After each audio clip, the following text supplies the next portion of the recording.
আমাদের যেহেতু সবাই চলে আসছে, আমরা শুরু করে ফেলি। হ্যাঁ, রাইট। আচ্ছা মাহবুব, তুমি কিন্তু শেয়ার করো না এখনো, লিংক শেয়ার করো এখনই। আমাদের মোটামুটি প্রায় 40 জনের মতো পার্টিসিপেন্ট চলে আসছে। আমরা যখন shall we make it start then? General discussion শেষ হয়ে যায় তাহলে আমরা উইদিন 30 সেকেন্ড আমরা ফেসবুক লাইভে যাব আর কি। আমরা কি যাব এখন স্যার? হ্যাঁ, ফেসবুক লাইভে হ্যাঁ ওকে, চলে যাও তাহলে শুরু করে ফেলবো। 30 সেকেন্ড কাউন্টডাউনের পরই আমরা যাচ্ছি। 30 সেকেন্ড ওয়েট করে। আচ্ছা, চন্দন এবং সুজন তোমরা শুরু করো। তারপর আমি লাইভে যাওয়ার পরে আমি শেয়ার করছি। So shall we make it start then? Okay, go. Welcome everybody, and thanks for joining in today's session. My name is Dr. Saidur Rahman. Sure. The live 30 seconds এর পরে আমি সিগন্যাল দেব, সমস্যা নেই। All right.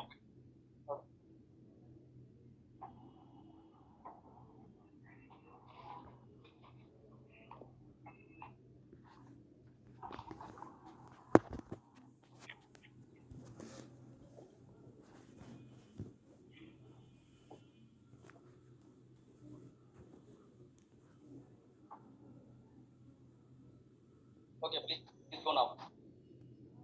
Welcome everybody. Welcome to today's conference. It's a pleasure to be here today. My name is Dr. Saidur Rahman. I'm a consultant physician in acute medicine and stroke medicine, currently working in UK. It's a pleasure to welcome you all today in the first international conference organized in collaboration between Planetary Health Academia and Hypertension Research Center in Bangladesh.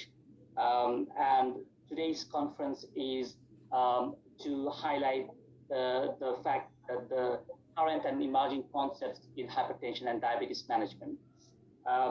Today we've got an exciting day ahead of us, and we've got distinguished speakers amongst us and panelists as well.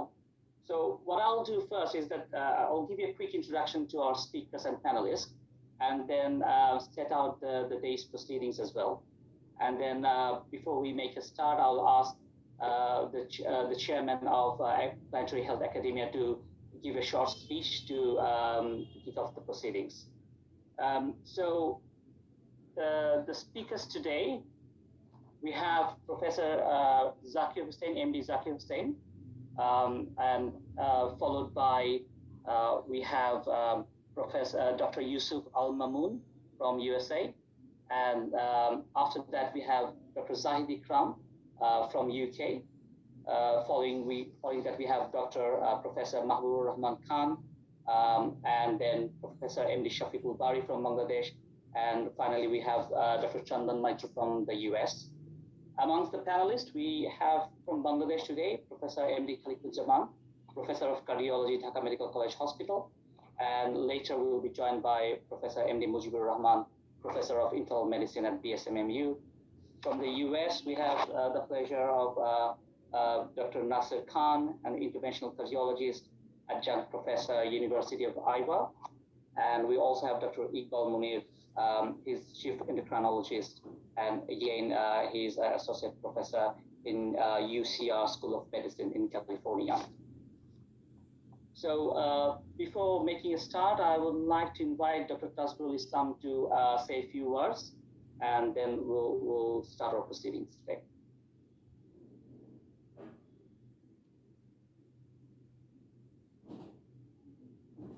Dr. Tasbir, I think you're on mute.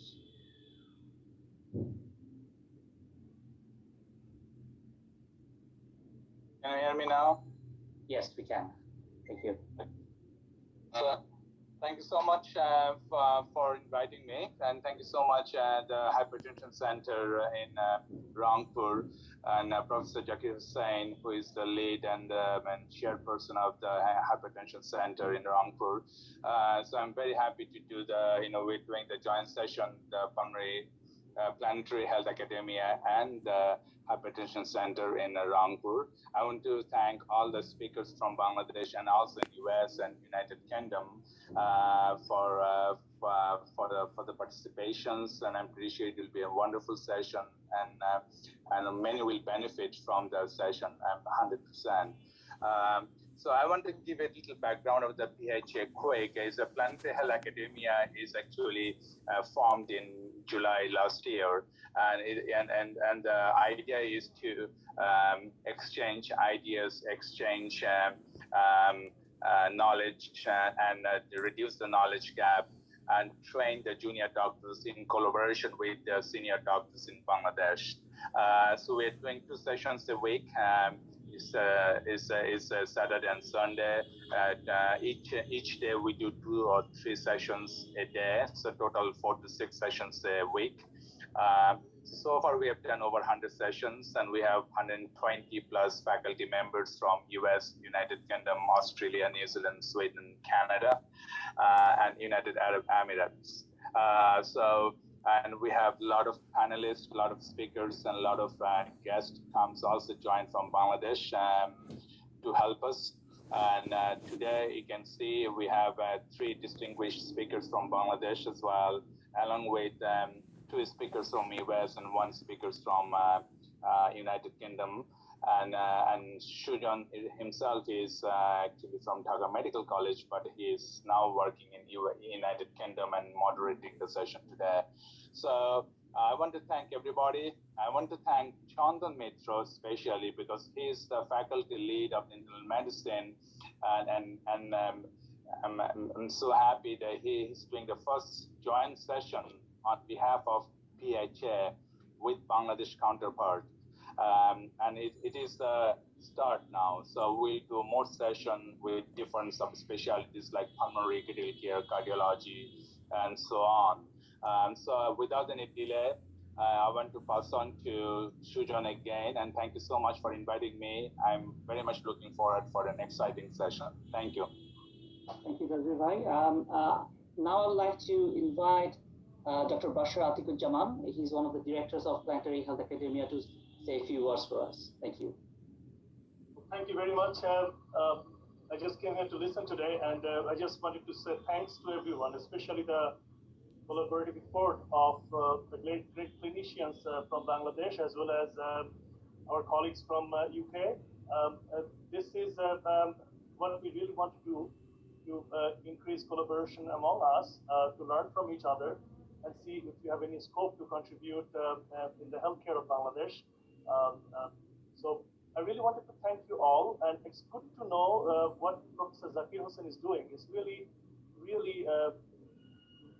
I would say, mind-blowing to know how he's approaching hypertension, how he's approaching metabolic syndrome, and collaborating hypertension, and doing a big center with a huge patient population.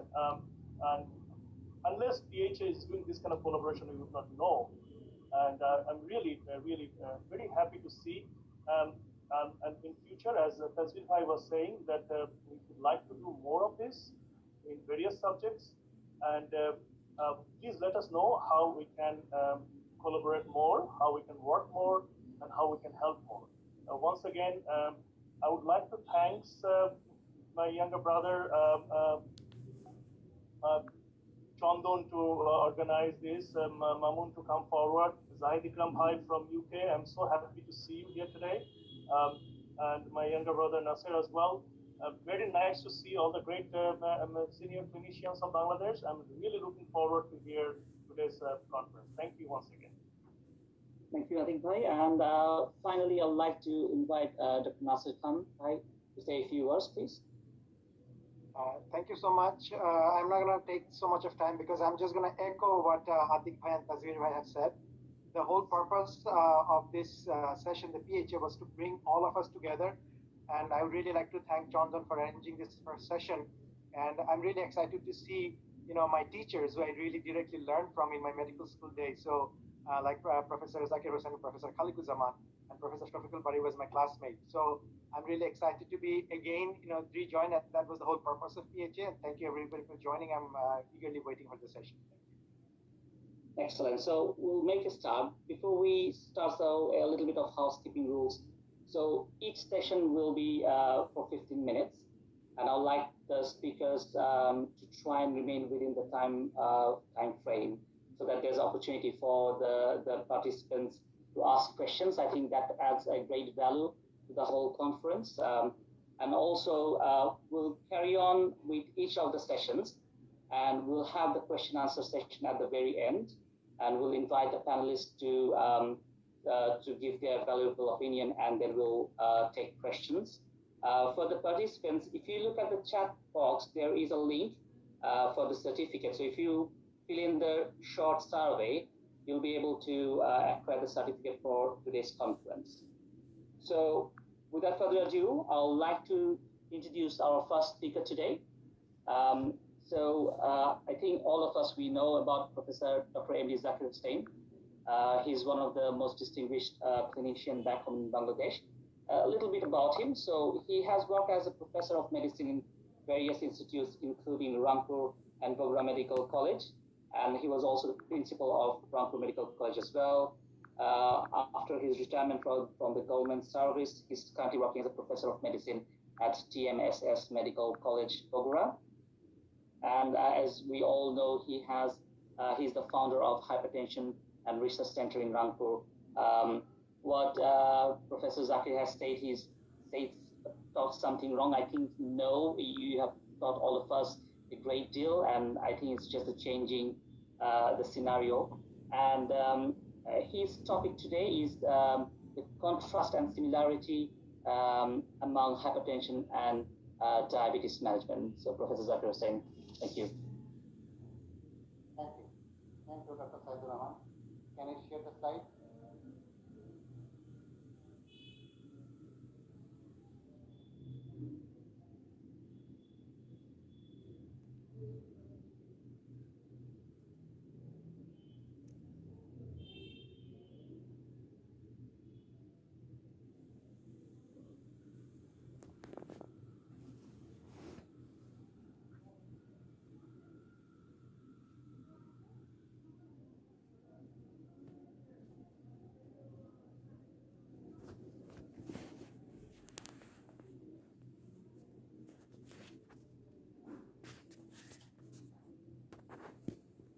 Can you see me?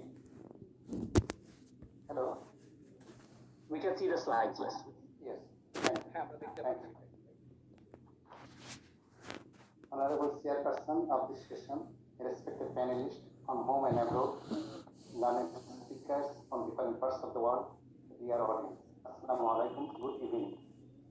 At first, I am expressing my heartfelt thanks and gratitude to the organizer, Planetary Health Academy, United States of America, and Hypertension and Research Center, Rangpur, Bangladesh, for arranging such prestigious international conference and selecting me as a speaker. My topic, contrast and similarity among hypertension and diabetes. You all know these two disorders are most important component of NCDs, and it accounts about 72% of total death in whole world. Poor compliance to treatment is the main obstacle in the good management of diabetes and hypertension. If we can diagnose these two conditions early and provide appropriate treatment, definitely able to reduce morbidity as well as mortality significantly. Net result, our longevity will be increased. So we should work together to increase the awareness regarding diabetes and hypertension, regarding early diagnosis, and provide appropriate advice and treatment. These two conditions, you all know, have some similarity and at the same time contrast.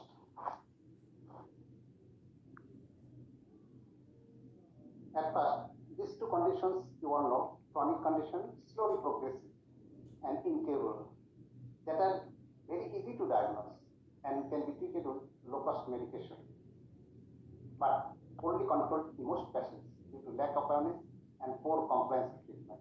Possibly, nobody likes lifelong treatment. Both have genetic predisposition, at the same time, both have some environmental risk factors, and at least to some extent, preventable. Both increases cardiovascular morbidity as well as mortality, and reduce longevity significantly. Both have acute and long-term complications, and acute complications can terminate life immediately and may be treated at early stage by non-pharmacological measures only. Now, come to the definition. You all know, hypertension means persistent rise of blood pressure above normal range, and diabetes means it's a metabolic condition, endocrine or multi-system disorder characterized by hyperglycemia. Now, historical background. Hypertension, hyper means over or beyond, tension means stretching or straining. Hypertension means straining beyond, that is, in hypertension, blood pressure is abnormally high. And this conception about hypertension known from ancient time, and it is written in the book Year of the Emperor of China, 2600 BC. Then after, many scientists worked on it, among them British clergyman Stephen Hales in the year 1733 first measured blood pressure in the horse, that is by invasive techniques. Italian physician Rivarossi invented tube-based mercury sphygmomanometer and diagnosed systolic blood pressure. Again, Russian surgeon Korotkov first discovered Korotkov sound. Regarding treatment, the old option or concept was acupuncture, venesection, and leeches. New concept starts from 1900 onwards. And these are sodium thiocyanates, sodium restriction, sympathectomy, chlorothiazide, and now modern medicine. Again, regarding diabetes, diabetes means it is Greek word, it means siphon, and mellitus means it is Latin word sweet like honey. And the concept of diabetes also known from ancient time, and it is found in Egyptian manuscript 1500 BC. Indian physician called it Madhumeho. Sushruta and Sakara first two types of diabetes, type 1 and type 2. Then Canadian scientist Banting first discovered bovine insulin, and Graham Bell in 1980 isolate human insulin. There are some landmark studies, clinical studies regarding diabetes as well as hypertension. And by this study, we can understand about modern treatment of diabetes mellitus and hypertension. Among them, regarding diabetes, UPPTA study is one of the important studies, and intensive glycemic control definitely helps and reduce microvascular complication, but intensive control does not reduce macrovascular complication. Again, in advanced study, intensive glycemic control shown some important advantages, that is, improves microvascular complication, but increases hospitalization and severe hypoglycemia. More intensive glycemic control, that is, if A1C, hemoglobin A1C is less than 6 in diabetic person, it is found in acute study, it increases mortality and versus standard control. So, in diabetic patient, intensive control is better than more intensive control. So, we try to maintain A1C in diabetic patient in between 6 and 7. There are another two important studies, empiric study and leader study. Empiric study, it is seen SGLT2 plays important role in the management of diabetes. It definitely causes weight reduction, at the same time it improves cardiovascular morbidity as well as mortality. Again, liraglutide, that is LIRA study, it is shown that in type 2 diabetes mellitus, liraglutide has significant reduction in cardiovascular events placebo, and at the same time it definitely causes weight reduction, which is pretty much expected in diabetic person.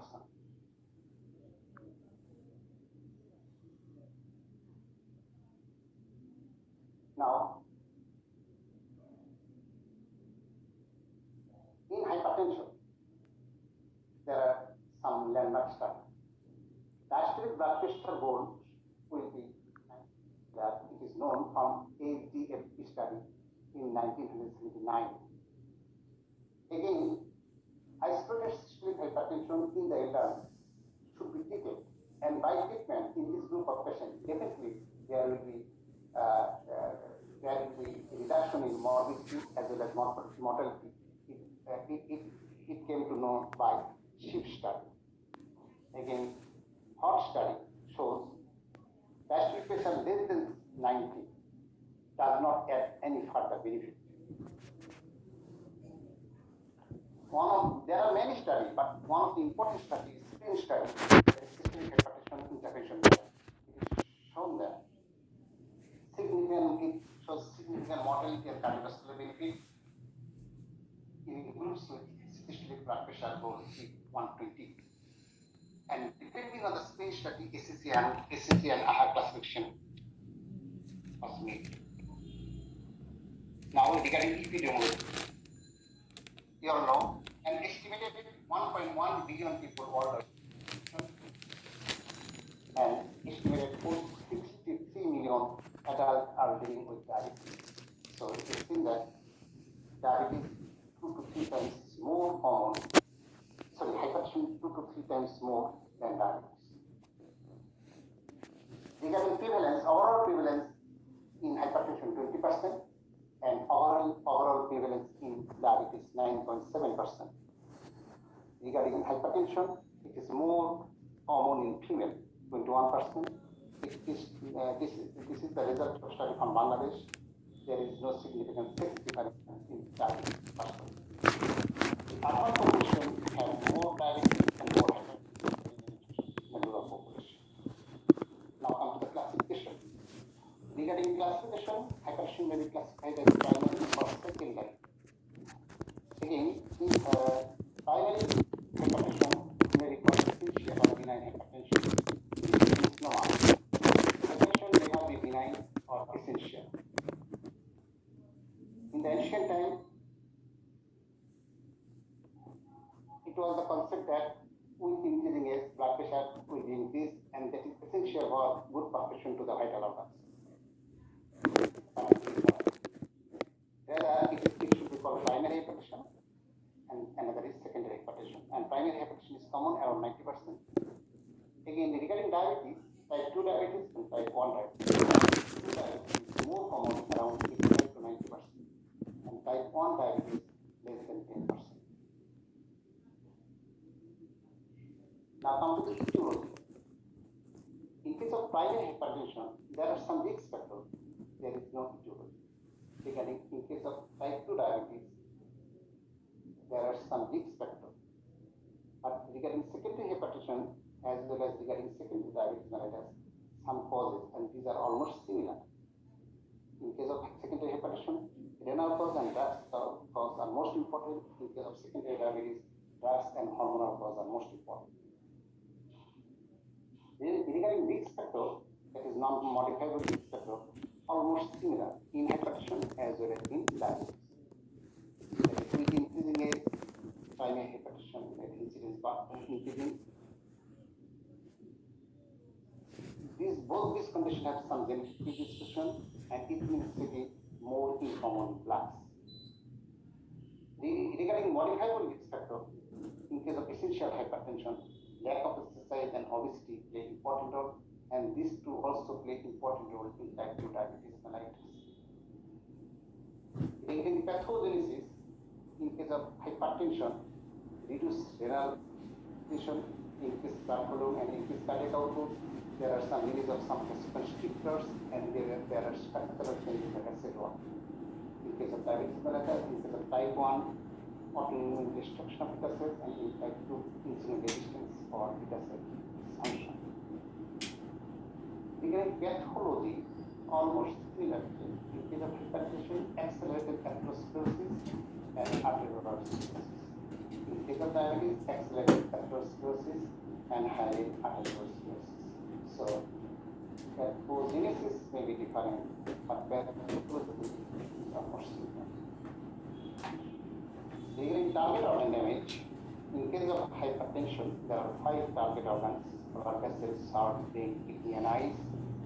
There are a lot of complications in these organs. In case of diabetic mellitus, also complications in these organs.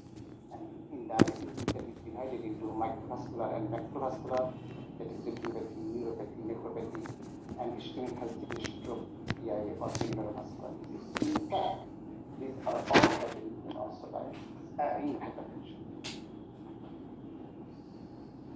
Now, natural history of essential hypertension. At first, there will be hypertension due to increased cardiac output, and that is at the age of 8 to 13 years old. Then early hypertension due to increased peripheral vascular resistance at the age of 20 to 40. Then established hypertension, and lastly, at the age of 40 or above, complication of hypertension. Again, natural history of type 2 diabetes mellitus. In the type 2 at the earlier stage of diabetes mellitus, neuroglycemic state is maintained at the expense of increased insulin secretion. Later on, beta cell dysfunction so advanced that is insulin secretion gradually declines and plasma glucose gradually rises. Initially diet control, later on oral hypoglycemic agent, and after a certain period of time, when the beta cells are exhausted, then insulin is absent. In case of type 1 diabetes mellitus, the gradual decline of beta cell function, and after starting of treatment, transient improvement of beta cell function, and decline rate will be a bit lower, a bit slow, than without treatment.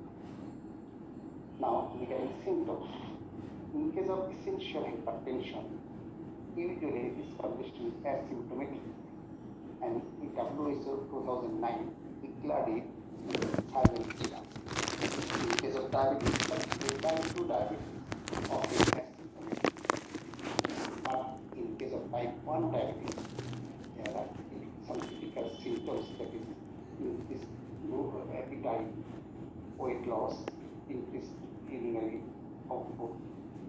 But in case of secondary hypertension, symptoms related to secondary disorders. In case of secondary diabetes, also symptoms related to secondary disorders. Sometimes patient may present with complication of hypertension as well as complication of diabetes mellitus. Regarding signs, in case of hypertension, the most important clinical sign is high blood pressure during measurement. That is, during measurement, we can get raised blood pressure, and this is most important, and it is diagnostic sign. In case of diabetes mellitus, no clinical diagnostic sign. Other signs depends on secondary condition or evidence of risk factor or signs of complication, and both these are applicable also for diabetes mellitus. Now, regarding investigation, hypertension itself for diagnosis needs no investigation. Investigation are done for 2 reasons. One is to see the effect of hypertension on target organ, and sometimes to find out the cause of hypertension, particularly in secondary hypertension. Regarding diabetes mellitus, blood sugar estimation is very important, and other investigation to see effect of diabetes on target organs. In hypertension, usually 2 at 1 to 4 week interval required to confirm the diagnosis. But in case of diabetes mellitus, diagnosis usually requires 2 abnormal results. Fasting plasma glucose more than 7 millimole per liter towards after 75 grams of glucose, it is equal or more than 11.1 millimole per liter. Regarding management, 2 options. You all know, one is non-pharmacological management, another is pharmacological management. Non-pharmacological management is sometimes so important, but our patient does not like it. Patient wants drugs, wants medicine to control the condition. Don't follow the advice. And the at times of non-pharmacological management are almost similar both in hypertension as well as diabetes. You will see salt reduction, healthy diet, the regular physical activity, weight reduction, moderation of alcohol, smoking cessation, reduced stress, all are common in both the conditions. So these two are body condition, etiology difference, pathogenesis difference, but pathology almost similar, symptoms, signs almost similar, target organ damage almost similar, non-pharmacological treatment almost similar. Regarding pharmacological treatment, we have seen in hypertension, oral medication in most of the instances sufficient enough, but in some emergency situation, that is in hypertensive urgency or emergency, injectable option is necessary. Regarding diabetes mellitus, from the diagnosis, particularly type 1 diabetes mellitus, injectable option is the answer. In type 2 diabetes mellitus, from the diagnosis, you can start insulin, but you may also start oral medication. But after a certain period of time in type 2 diabetes mellitus, when the beta cells are exhausted, then oral medicine has no role in the management of diabetes mellitus. In that case, injectable option is the answer. So, regarding pharmacological treatment, drugs are different. In both the conditions, oral drugs important, but regarding diabetes, injection from the very beginning or at the later part important. So, dear audience, these two conditions have many similarities, at the same time some contrast, and both the conditions are chronic, incurable, doing harm in our body. But our people, our patients, are not aware of it. Early diagnosis, non-pharmacological treatment, and adherence to the medication, most important in reducing morbidity as well as mortality. And with good control of this condition, our longevity definitely we can increase. So, it is Honorable Chairperson, panelists, other speakers and participants, including moderator Dr. Saidur Rahman. Thank you for giving the chance to say something about these conditions. Thank you. Thank you so much, Professor Zakir Hussain. It was a nice overview of diabetes and hypertension similarities, and it's a difficult one because within the realm of 15 minutes, it's quite difficult to squeeze in everything, but it was nicely done. Now, I would like to welcome Professor Mujibur Rahman. He has joined us, and welcome, sir. It's an honor to have you with us today. And before I move on to the next speaker, I would like to just remind you that please keep on posting your questions on the chat box, and do fill in the questionnaire and also the link that we've provided for the certificate so that you can attain your certificate for today's conference. And also I'd like to request the speakers to kindly remain within the 15 minutes of allocated time so that we have enough time for the question and answer later on. So moving on to the next speaker. So we have Dr. MD Yusuf Al Mamun. He's graduated from Rajshahi Medical College, and later on he's obtained a master's in nutrition from Dhaka University. He's completed his training in internal medicine from the Brooklyn Hospital Center, and also done a fellowship in geriatric medicine from Flushing Hospital Center in New York in 2008. He's currently working in Queen's Hospital Center since 2012.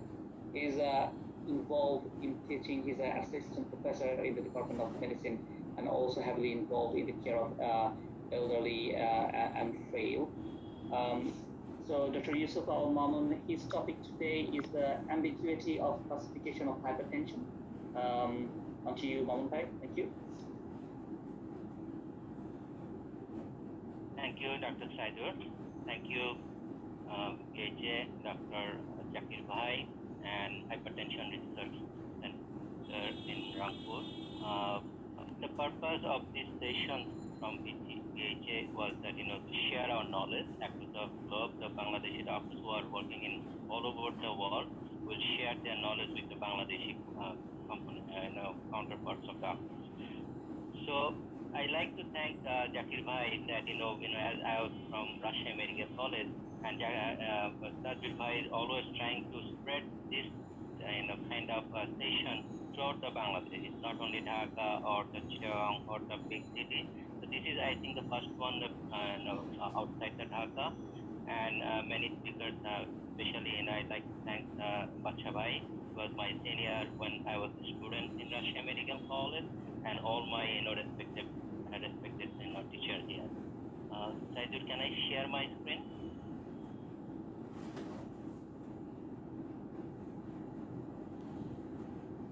Yes, please.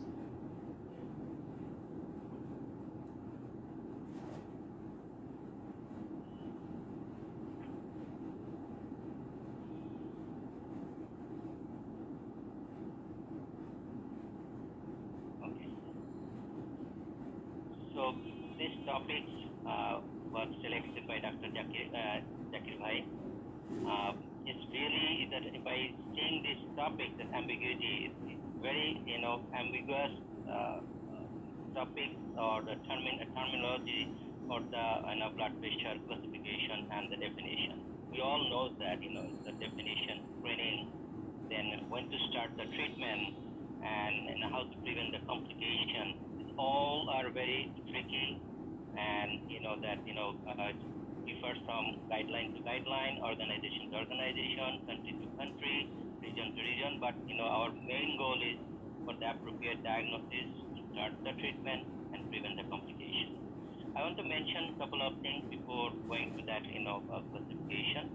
Both office-based blood pressure and out-of-office blood pressure has a relationship with the consequences, like the cardiovascular complication, like stroke, sudden death, heart failure, peripheral vascular disease, renal disease, atrial fibrillation. Also, currently we are also thinking that it could be inciting factor for the development of cognitive decline and the dementia. And a couple of things for systolic blood pressure.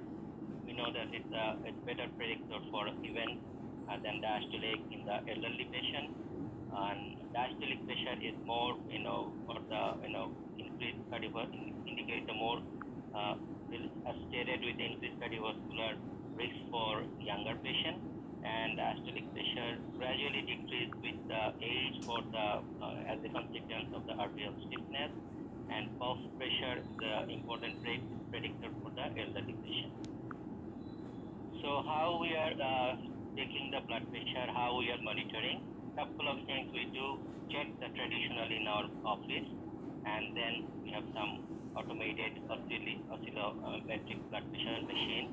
And also currently we are using more home blood pressure monitoring and the ambulatory blood pressure monitoring.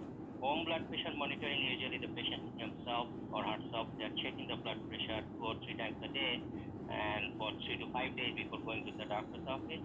And ambulatory, we are doing for 48 hours, where in the daytime, the 15 to 30 minutes interval, the machine itself, recording the blood pressure, and in the night time or during the sleep time, it is, collecting data from every 30 to 60 minutes.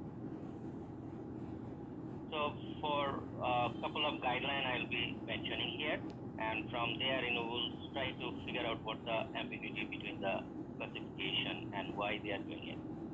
So in American College of Cardiology and American Heart Association, they have recommended that normal blood pressure is less than 120 over diastolic less than 80, and elevated blood pressure when blood pressure systolic is 120 to 129 and diastolic still less than 80, and stage 1 between 130 to 139 and diastolic 80 to 89. And stage 2, 140 and up, and diastolic at this 90 and up. Yeah, That's the recommendation from Google Mama Shika SSCG. United. And then the counterpart, say the more another established guideline is European Society of Cardiology and European Society of Hypertension. That's the normal is 120/29, but diastolic is a little bit more stricter, 80 to 84 what they are taking it. High normal 130/139, and grade 1 140/59, diastolic 90/99, grade 2 160/179, and diastolic 100/109, grade 3 more than 180, or diastolic more than 110, and isolated systolic hypertension is more than 140, where the diastolic is less than 90. So, Can you please I'll come here. The full screen? Can you please to the full screen? I can hear.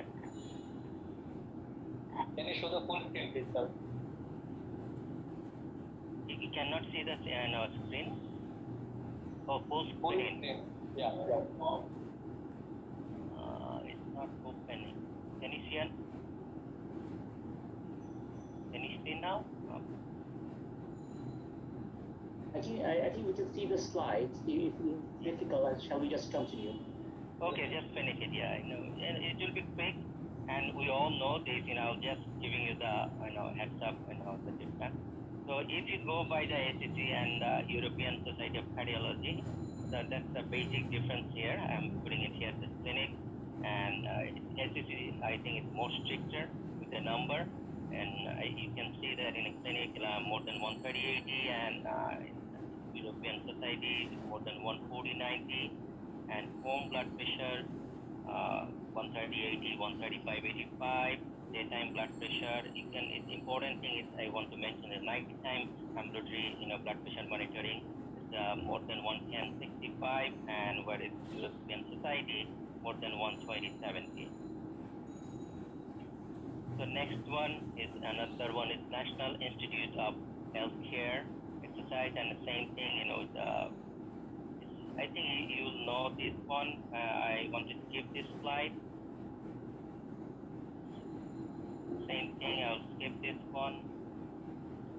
Now I'll come here in the JNC8 guideline. That's the most, widely used guideline in this country, and I think it's more simplified now. So age more than 60 and age less than 60, patient without diabetes or renal disease, the target goal is more than 60 is around below 150 or 190, and less than 60 is below 149. This is the patient without diabetes and CKD. If patient is with diabetes and CKD, the goal for all age group is less than 149. And here another change is that for the medication, the initial treatment for non-black, thiazide HT inhibitor, calcium channel alone or in combination, and for the black, thiazide and calcium channel, then alone or in combination with the staging of the blood pressure. And for diabetes and CKD, definitely we all know that you should initiate the ACE and ARB alone or in combination.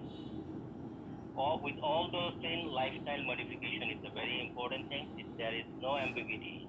Okay, everyone is recommending lifestyle modification, and also we should another thing we should be considering that each time when we are treating or managing or facing the complicated management of the hypertension, make sure we take a consideration about the compliance issue. This is another important thing. Again, there is no ambiguity about this one. The compliance is a very important thing. Sometimes we are treating, we are writing the medication, but patient is not taking the medicine every day. Sometimes patient take the medicine for a couple of days, then whenever blood pressure becomes normalized or they have started feeling better, they stop taking that medication. Okay, this is Dr. Bhai said that some asymptomatic hypertension could be a silent killer. So we should be very careful about that. And this is, what are the initial drug of choice in JNC8, ACE inhibitor, ARB, thiazide, and calcium channel.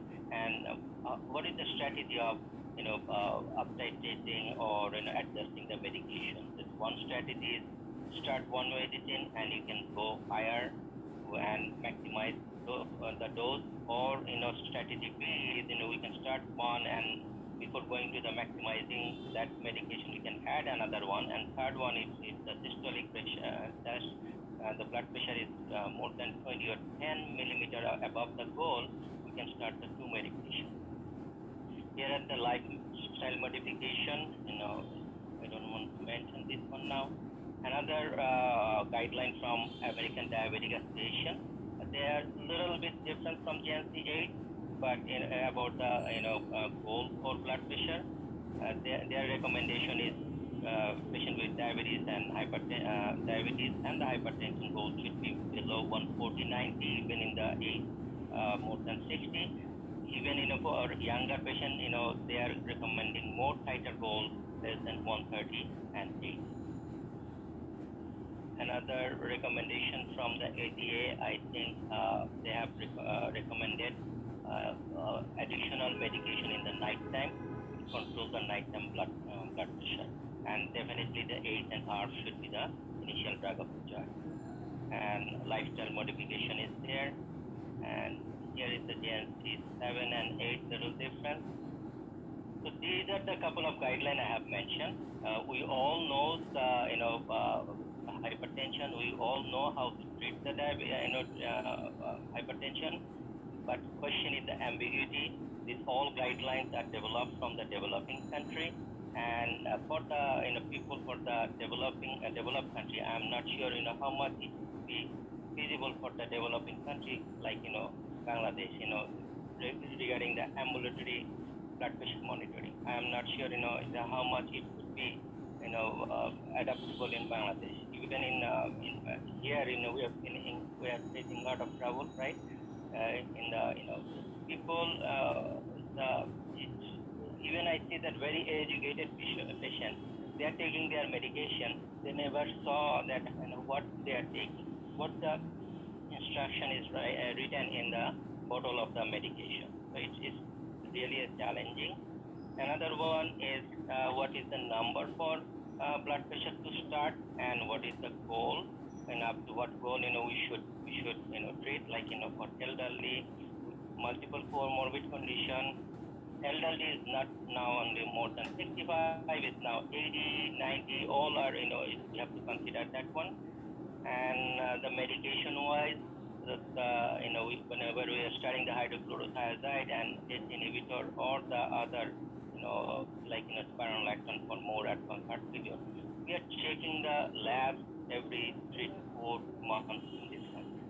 It's very important for that, for monitoring the potassium, monitoring renal function, everything. But I'm not sure how much it would be feasible for Bangladesh. And definitely the compliance. Whatever medication we are starting, make sure patient take it every day. Not only compliant with the medication, they should be compliant with their lifestyle, their eating habit, and everything. I think I'll stop here. We have more speaker here. We have Nasser here to help for more cardiological input in this session. Thank you all.